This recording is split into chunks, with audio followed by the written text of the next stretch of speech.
Welcome to Analysis. I'm John Rees.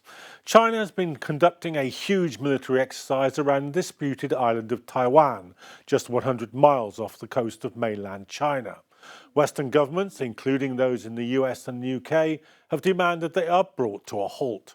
Those governments are at the same time ramping up a trade war with China. I made this report earlier. China conducted a naval war game that surrounded Taiwan earlier this week. Although Taiwan is historically part of China, it has retained its independence from the mainland and is now one of the flashpoints in the growing Cold War between China and the West. The Chinese military's Eastern Theater Command said the drills were taking place in the Taiwan Strait and 9 areas around the island. The command also said the drills were a stern warning to the separatist acts of Taiwan independence forces, but did not say when the drills would end.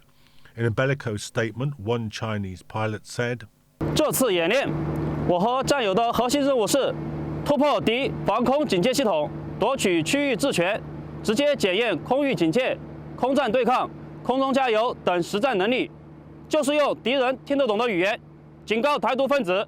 搞台独就意味着战争，只能引火烧身，自取灭亡。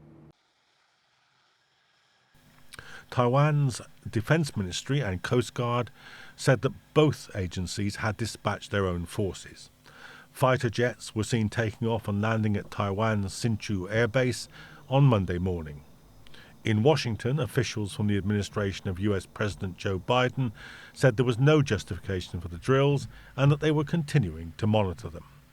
The Chinese exercise in Taiwan came as a trade war with China flared once more. At the Paris Auto Show, French President Emmanuel Macron defended increased tariffs on Chinese vehicles.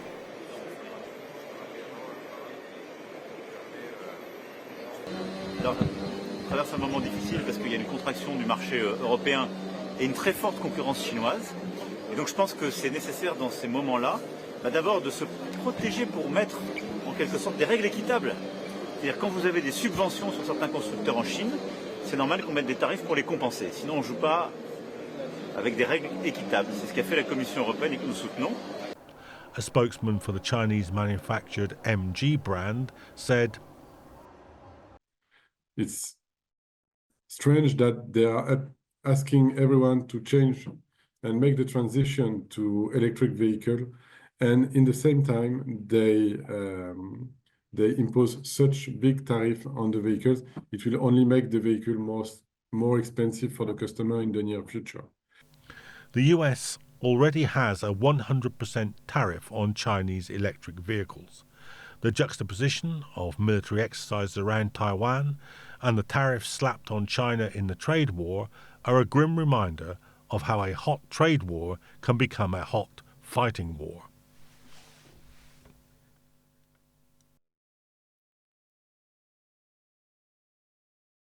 This, of course, is only the latest episode in the escalating Cold War with China. Only 3 years ago, the US, the UK and Australia announced the AUKUS Pact, aimed at deterring growing Chinese military power by creating a new NATO for the South China Sea. The pact delivers nuclear submarines to Australia for the first time. So, is the trade war fueling the possibility of military conflict? Do these new military exercises mean that a hot war is coming closer? As Russia and China strengthen their military ties, how worried should we be about a standoff between nuclear powers? Well, joining me to analyse all of this is Tom Unterrainer, who's chair of the Campaign for Nuclear Disarmament. Tom, welcome to the programme. Afternoon, John. This exercise in and around Taiwan, one Chinese commentator said it was 70% political, 30% military. In other words, it was a kind of a diplomatic show of strength as much as a military exercise. How do you see it? I see it as part of an ongoing series of such exercises and a huge number of developments regionally, not just the recent ones around AUKUS, but stretching back over the decades, which puts the status of Taiwan under question. And this is problematic for a whole number of reasons, because the settled view of the world, or the vast majority of the world, including the United Nations and its agencies and organs, is that the future of Taiwan should be decided by the peoples of both sides of the strait. But what we've seen more and more over the past few years is United States and allied interference and meddling in the region that puts a question mark over that settled view.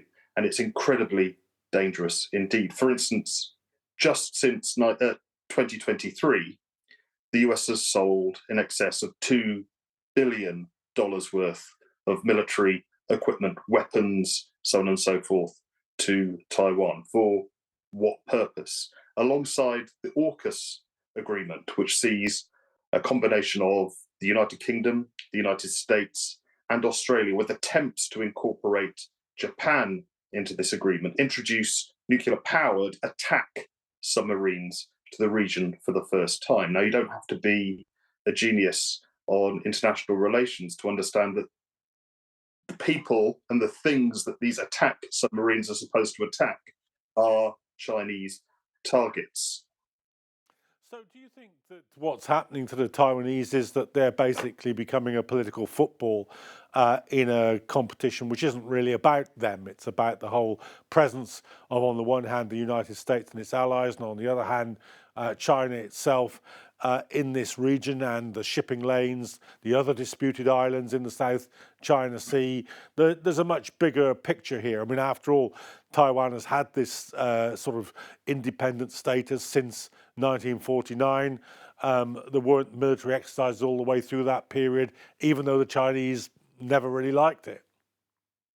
I think they are being used as a political football. But let's look at Taiwanese domestic politics as well, because it is not the overwhelming majority view. It's not the single unified view of those people living on the island of Taiwan that they want independence. Now, the problem they have at the moment is that the recently elected president, President Lai, has been able to form a government, is the president, but his party is in a minority amongst the parties on the island in putting independence at the centre of his concerns. And part of the reason for his election, and part of the context for this, is a series of visits by US senior politicians, from Nancy Pelosi downwards, from Congress people, from military experts, and all of this military funding, which has introduced an impetus for the political position he's now taking. But look, 2 weeks ago, just 2 weeks ago,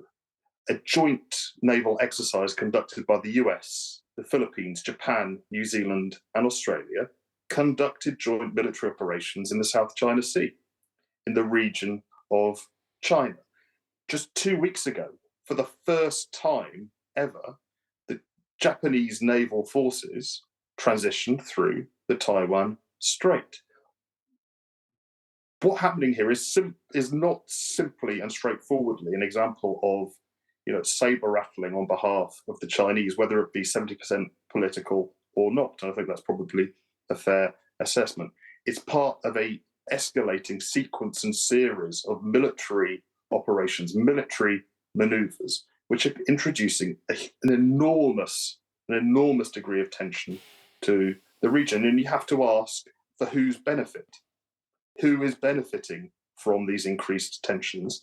And you have to look no further than the White House, their pivot to China, the introduction of a new Cold War, the bellicose noises coming from the Pentagon, so on and so forth, the institution of the AUKUS agreement, and the attempts to incorporate further and further states in that region into this nuclear military alliance, to understand what is going on. They're playing a deadly game.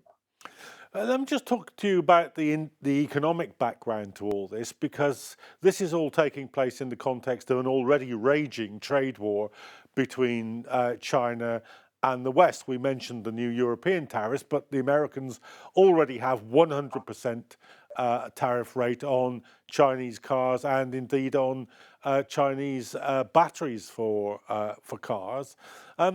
it's quite a turnaround in some ways, because anybody with a slightly longer memory than yesterday will, for instance, remember David Cameron saying about the sort of golden age of relations with China. At one point, not so long ago, we were supposed to be regarding the Chinese as a unique sort of economic powerhouse for the world economy. What happened to that?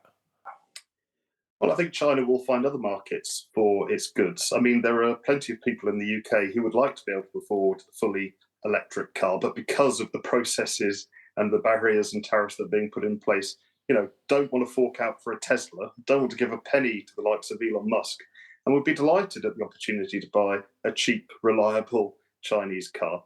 And the majority of the world probably thinks in a similar way. And what we are seeing, these, I don't think we're at the level of a trade war yet, are we? But these barriers that are being put in place are in large part, purely for propaganda purposes, linked to US and Western generally efforts to arrest or halt the rise of other poles of economic and political power in the world. And my concern is, over the car issue, that it's cutting your nose off to spite your face. But we have seen a series of more and more reckless manoeuvres and decisions, whether it's treaties being torn up, whether it's agreements of various kinds being scrapped, whether it's the language that we see.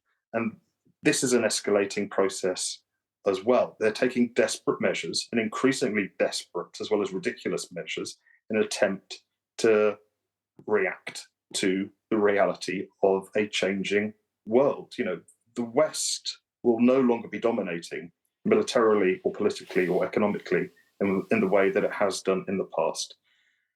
Biden White House is ready to take risky moves in the face of this. Goodness knows what a Trump White House would do. We saw some indicators of that. But it's time for a global majority of us to say, this points in one direction. It is dangerous. It is deadly. The confrontations you are setting up are in nobody's interests apart from those already powerful and rich in London and Washington. Put a halt to it. And Tom, we've mentioned the AUKUS Pact a number of times already, and you've talked us through the kind of headline fact about it, that it supplies Australia with nuclear-powered attack submarines for the first time. But just elaborate a little bit on that. What does it engage Australia to do? Of course, Australia isn't and never has been part of the sort of Western European American pacts before now. So that's a new development. What does it commit the signatories to that pact to do exactly? I mean, Australia has been part of things like Five Eyes, so they're very much integrated at that level, which is an intelligence gathering network. So they're very much integrated on that level into the Western Alliance. And of course, Australia did deploy troops to Vietnam. So there's a history there. But what these nuclear-powered attack submarines do is they're a means of projecting power for a Western ally in a strategic position. And the projection of power is a military term, but what it actually means is that the adversary, i.e. China in this case, will be on notice that they're here in the vicinity. There are powerful, potentially deadly and destructive undersea vessels which have been supplied by NATO member states, the UK and US, nuclear powers in their own right, which are within striking distance. And there are questions here ongoing questions about the status of what they call the South China Sea, as well as Taiwan, so on and so forth. And there's pressure building up there. I think just the possession of these weapons, potential weapons in the Australian Navy, sends a very, very, very clear signal. But it's worth noting that a large number of Australians, including in the trade union movement and inside the Australian Labor Party itself, are under no illusions about the risks involved in all of this. And there are active campaigns, both within Parliament and without, to try and put a stop to it. And that's even before you get to Australia's ongoing responsibility for the nuclear reactors which are held on these submarines. So they'll be sent from the UK in part, but who will be responsible for disposing of them at the end of their life? Well, they'll be dumped on the Australian mainland. Yet another example of the United Kingdom importing nuclear waste and nuclear dangers into that part of the world.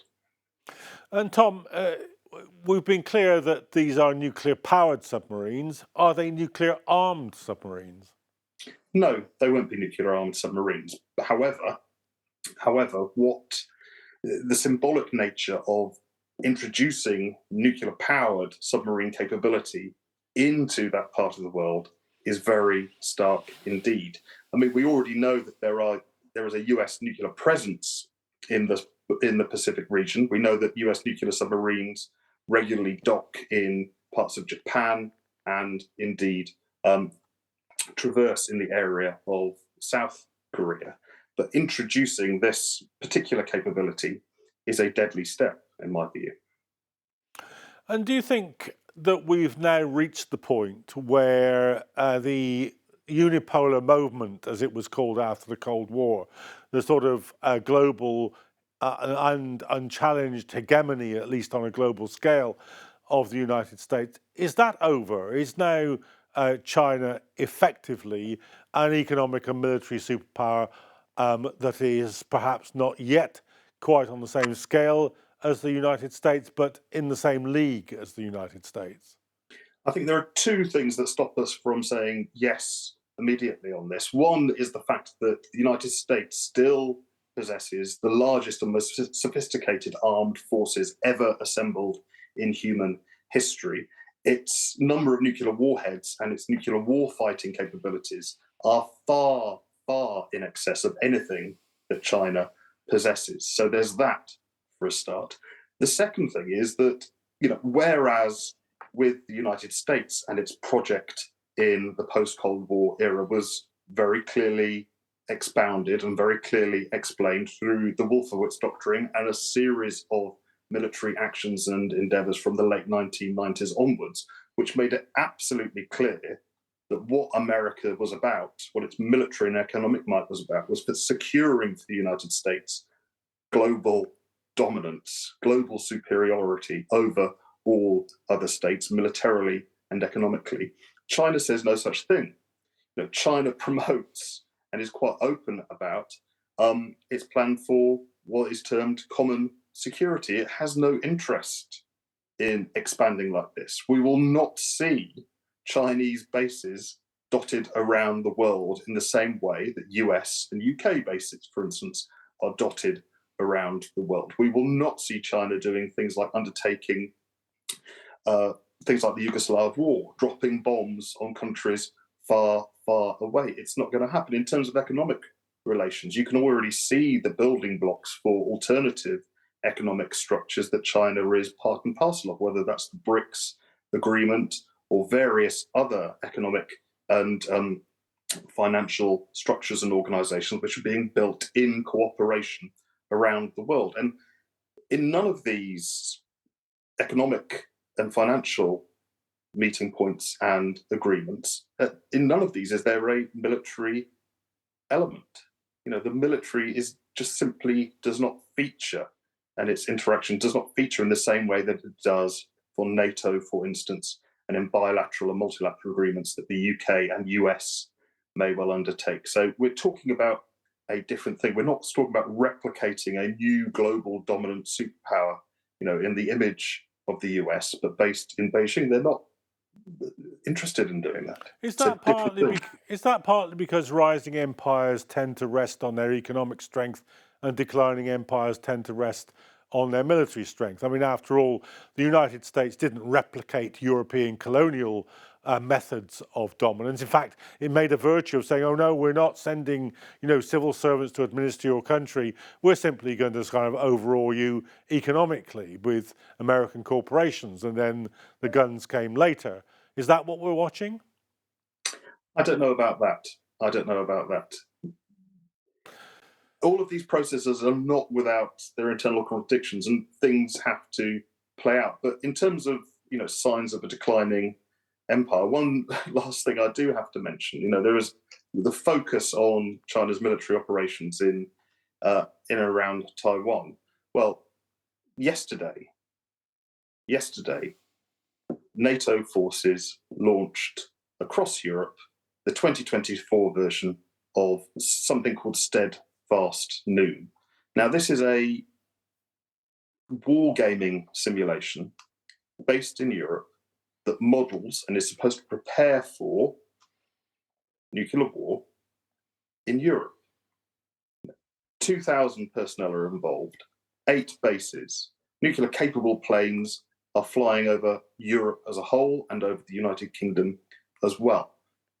What's the purpose, again? What's the purpose of this nuclear wargaming? Who are we talking about dropping nuclear bombs on? What is being practiced here?